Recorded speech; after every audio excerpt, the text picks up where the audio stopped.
Alors, le manoir hanté, une partie de violon et violon alto. Alors, c'est un morceau spécial pour travailler les noirs pointés. Et donc, je rappelle que les noirs pointés, c'est une noire plus une croche, ou 3 croches.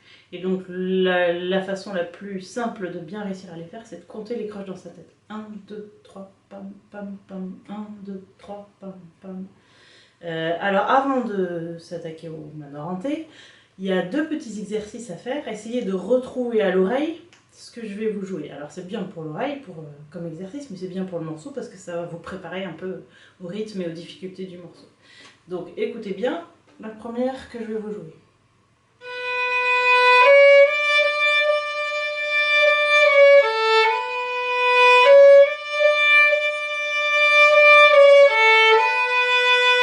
Voilà, essayez de le retrouver tout seul avec votre instrument. Et puis ensuite, je vais vous le jouer en boucle, enfin plein de fois. Comme ça vous permet soit d'essayer de le trouver, soit de le jouer en même temps que moi. Vous revenez en arrière après, et puis voilà. Et alors, on peut rajouter une petite difficulté pour quand vous y arriverez bien, c'est de faire un pas. Là. En fait, sur la main pointée, 1, 2, 3, et sur le 3, on fait le pas. Sur le 3 des troisième croche de la noire pointée. 2, 3.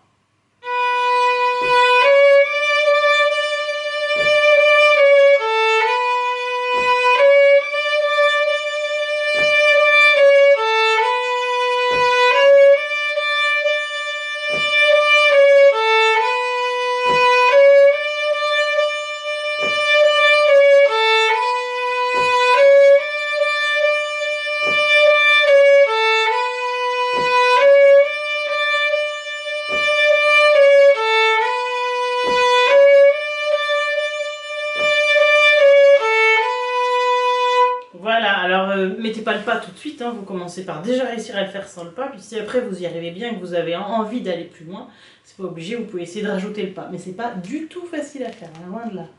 Donc c'est normal, si vous y arrivez pas, il faut essayer jusqu'à ce qu'on y arrive.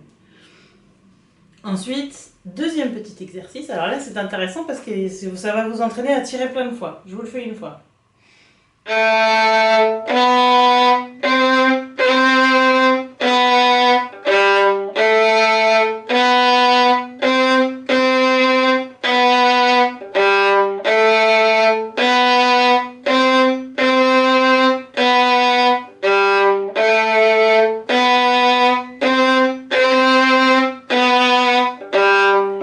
Et puis maintenant je vais vous le faire en boucle, donc vous pouvez essayer de le retrouver tout seul, de l'entraîner un peu, puis après d'essayer de jouer en même temps que moi, et je vais le faire en marchant aussi. Alors ça c'est pareil, pas obligé de le faire tout de suite en marchant, c'est assez dur, donc commencez par le faire tout seul, et puis ensuite en même temps que la vidéo, et puis après si vous voulez vous pouvez rajouter le fait de marcher, ce qui est vraiment très très bien, un super exercice de rythme, et puis pour bien sentir la pulsation, c'est vraiment très bien.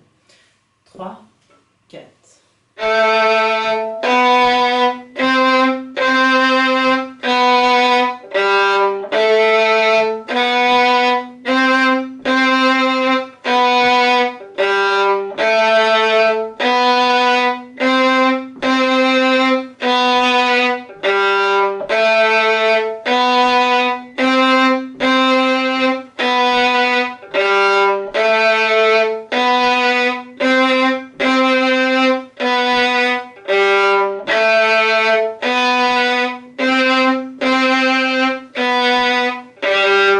Voilà, ça c'est un petit travail préliminaire très intéressant avant le morceau. Alors maintenant le morceau en lui-même. Donc, il y a des petites choses qu'on a déjà apprises qui sont intéressantes, comme les nuances déjà. Commencez par jouer tout doux.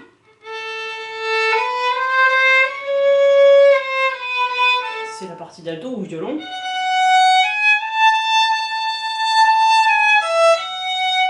Pour créer le suspense dans le manoir hanté. Puis tout d'un coup, une porte qui claque. Alors ça c'est le martelé. Attention à un coup d'archet où on appuie avec les petites attaques. Et puis un beau crescendo à la mesure 22, donc de plus en plus fort. Là c'est le fantôme qui arrive ou la horde, je sais pas quoi. Et puis un petit peu plus loin, quand on arrive mesure 26, c'est bien 26, oui, et ben on a une glissade. Donc c'est l'espèce de petite montée comme ça là. Alors pour les altos, ça fait ça. On laisse le doigt sur le manche et on monte. Alors attention à monter comme ça dans le geste, hein, c'est-à-dire bien passer au-dessus de l'éclisse. Et ensuite, et ben tout à la fin, on a les trémolos. On a un décrescendo, attention à partir fort, à diminuer, là où c'est écrit. Et puis tout à la fin, on a les trémolos. Alors trémolos, c'est les 3 petites barres là au-dessus de la ronde de la toute dernière note. Et ça veut dire qu'on fait trembler l'archet. Ça s'appelle des trémolos. Alors en plus, vous avez un pianissimo, donc on part de rien du tout. C'est le fantôme. Et puis de plus en plus fort, le fantôme qui s'approche.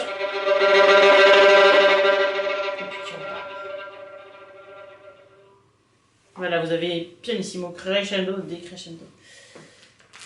Alors on va chanter les parties d'alto, puis les parties de violon.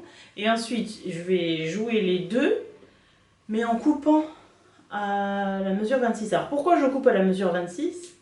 Parce que déjà, quelle est la mesure? On est en quoi là? 3-4, 2-4, 4-4. Regardez bien le morceau, regardez bien partout même. Et faites peut-être pause sur la vidéo pour chercher un petit peu. Et je vous donne la réponse après. Donc la réponse c'est qu'on est en 3-4 au début. Bon, c'est bien écrit à côté de la clé. Mais on passe en 4-4 à la mesure 26. Et donc comme je vais mettre un métronome pour que vous ayez un repère sur le premier temps, je vais couper à la mesure 26 et mettre mon métronome en 4-4 et recommencer l'enregistrement, la vidéo à la mesure 26. Voilà. Alors on va commencer par chanter la partie de violon. Fa, sol, la, sol, mi, fa, sol, la, sol, fa, mi, si, mi, ré, si, do, ré, do, la, si, do, ré, do, la, si, fa, mi, si, do, ré, do, la, si, do, ré, do, la, si. Alors attention au crescendo, là, chantez-le le crescendo aussi, parce que c'est quand vous allez le concevoir que vous allez réussir à le jouer. Et ensuite, bien compter les notes. Alors, je ne sais pas si vous avez observé, mais on joue la même chose que la mesure 18, où c'était si, do, ré, do, la, si. Sauf qu'à la place de faire des notes pointées, on remplace la note pointée par 3 croches. Si, do, ré, do, la, si. Et donc il faut bien les compter, donc compter 1, 2, 3, do, ré, 1, 2, 3, 4, do, la, 1, 2, 3, do, ré, 1, 2, 3, 4, do, la, si. Sinon vous allez avoir du mal à faire le bon nombre de notes. Alors la suite, mesure 27. Mi, fa, sol, mi. Et ensuite un peu plus loin, en écho. Mi. Et puis forte. Mi, fa, sol, fa, ré. Mi, fa, sol, fa, ré. La, si, do, si, sol, la, si, do, si, sol. Pendant ces noirs pointés là, qui sont toutes en tiré, comptez bien les croches dans votre tête, c'est hyper important pour être en place. 1, 2, 3, 1, 2, 3, 1, 2, 1, 2, 3, 1, 2, 3, 1, 2, 1, 2, 3, 1, 2, 3, 1, 2, 1, 2, 3, 1, 2, 3, 1, 2. Peut-être chantez-le plusieurs fois avec la vidéo, ça. Et puis, c'est aussi le travail préliminaire qui est fait en tout début, là, le travail d'oreille, c'est justement ce passage-là. Alors, la partie d'alto maintenant, en chantant. La, si, do, dièse, do, si, la, si, do, dièse, do, si, la, si, do, dièse, do, si, la, si, do, dièse, do, si. Alors vous avez vu là le suspense qui est créé par les demi-tons. La, si, do, dièse, do, si, la. C'est vraiment ça, les demi-tons, ça sert bien à créer du suspense souvent. Et ensuite, bon, on va passer les ré, ré, on passe directement à la suite, où c'est pareil, même demi-ton, donc mesure 18. Ré, ré, ré, mi, fa, fa, fa, fa, fa, fa, mi, ré, ré, ré, mi, fa, dièse, fa, dièse, fa, mi, sol, sol, sol, la, si, si, si, si, si, si, la, sol, sol, sol, la, si bémol, si, si, si, si, la, si. Alors, bon, vous ne jouerez pas aussi vite, hein, mais c'est bien de le chanter pas trop lent parce que ça permet d'avoir un peu une idée de l'air. Donc chantez-le plusieurs fois. Par contre, en jouant, on le fera moins vite. Attention au si bémol, doigt collé, si bécard, doigt écarté. Et à chaque début de mesure, ben, on change. Il n'y a plus l'altération n'est plus valable. Donc on est de nouveau sur un si bécard en début de mesure. Et donc quand on arrive au 4-4, eh ben, c'est un si bécard. Ensuite, la, ré, ré, ré, mi, fa, do, ré, mi bémol, ré, do, ré, mi bécard, mi bémol, ré, do, ré, mi, ré, do, ré, mi, ré. Et puis on termine par ré, et puis très bon. Alors, évidemment, moi j'ai pas un alto, j'ai un violon, donc du coup je vais jouer à une octave au-dessus tous les passages qui sont sur la corde de do, mais vous les jouerez à la bonne, sur la bonne corde, hein, la bonne octave. Si vous savez plus trop pour les notes comment ça se joue, regardez à la fin du chapitre 3, vous avez un résumé de toutes les notes sur chaque corde et de comment on les joue. C'est le premier, deuxième, etc. Alors maintenant je vais jouer la partie de violon 1 jusqu'au 4-4, puis après la suite, et puis la partie d'alto ensuite. Et je vais vous faire à chaque fois l'introduction de solo de contrebasse. Comme ça vous permettra de jouer à deux voix quand vous aurez envie. Vous pouvez jouer avec votre voix ou la voix de l'autre, en duo donc. Et avec l'introduction de contrebasse, vous aurez comme ça quelque chose d'un peu complet, pas de temps de silence vide à compter, quoi. Donc on commence. Je suis à 63, voilà, 63 la noire, et je pars après 3. 1, 2, 3.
Voilà pour la partie à 3 temps. Alors, juste un petit détail, quand vous avez des mesures 3 temps, évidemment, dans les temps de silence, vous comptez 1, 2, 3, 2, 2, 3, 2, 3. Et quand vous avez des mesures à 4 temps, vous comptez 1, 2, 3, 4, 2, 2, 3, 4, 3, 2, 3, 4. Et maintenant, donc on passe au 4, 4. Alors donc je vais reprendre à la mesure 26, mais cette fois en 4 temps. Alors vous entendez le premier temps un peu différent des autres, ce qui vous donne un repère dans la mesure. Quand vous entendez ce premier temps différent, c'est que vous êtes au tout début de la mesure. Ça donne une petite aide. Oups, je change le son, voilà. 1, 2, 3, 4.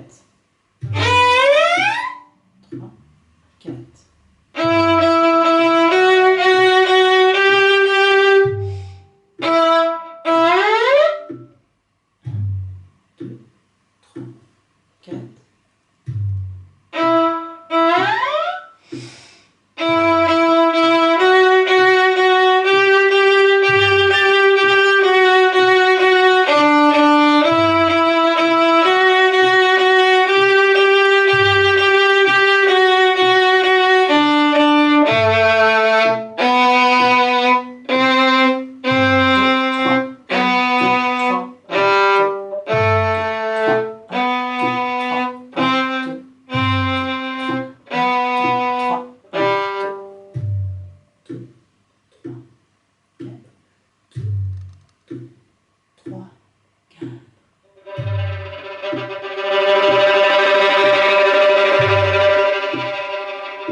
présent sur le point d'orgue parce que normalement il y a un chef, mais là il n'y a pas de chef, donc le chef il pourra faire autrement. Alors c'est pareil aussi pour cette histoire de solo, il y a des endroits il y a marqué solo 1, solo 2, solo 3, ça c'est quand on est en orchestre.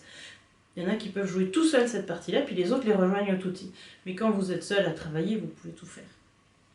Alors la partie d'alto maintenant, donc on commence au début, entre 4 avec la partie de contrebasse. 1, 2, 3.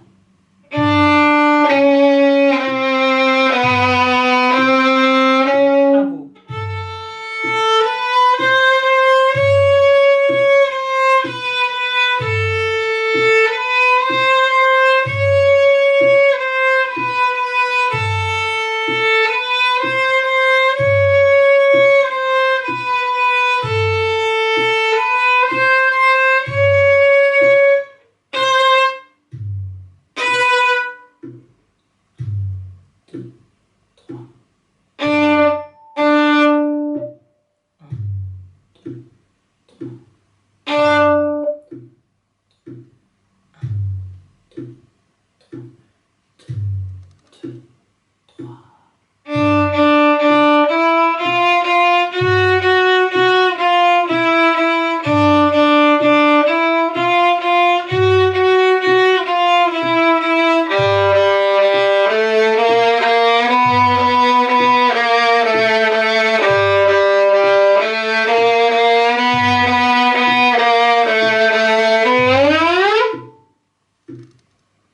Voilà pour la première partie en 4/4. Alors attention au début à compter, hein. Vous avez 2 mesures de silence, donc partez pas en même temps que moi puisque je fais la contrebasse. Vous comptez bien 1, 2, 3, 2, 2, 3 et après vous démarrez à l'alto. Par contre, si vous êtes violoniste et que vous jouez avec la partie d'alto, bah comptez encore plus, comptez toutes vos mesures, vous laissez l'alto jouer et puis vous démarrez quand c'est votre tour. Alors ensuite on passe... Alors vous avez vu comment ça fait du suspense aussi, hein, quand on a ces demi-tons là avec le crescendo. Ça c'est super pour le Malmorante. Maintenant on va passer à partie 4/4 pour la partie d'alto. Et donc je démarre à 26. 1, 2, 3, 4. 2, 3, 4. 1, 2, 3, 4.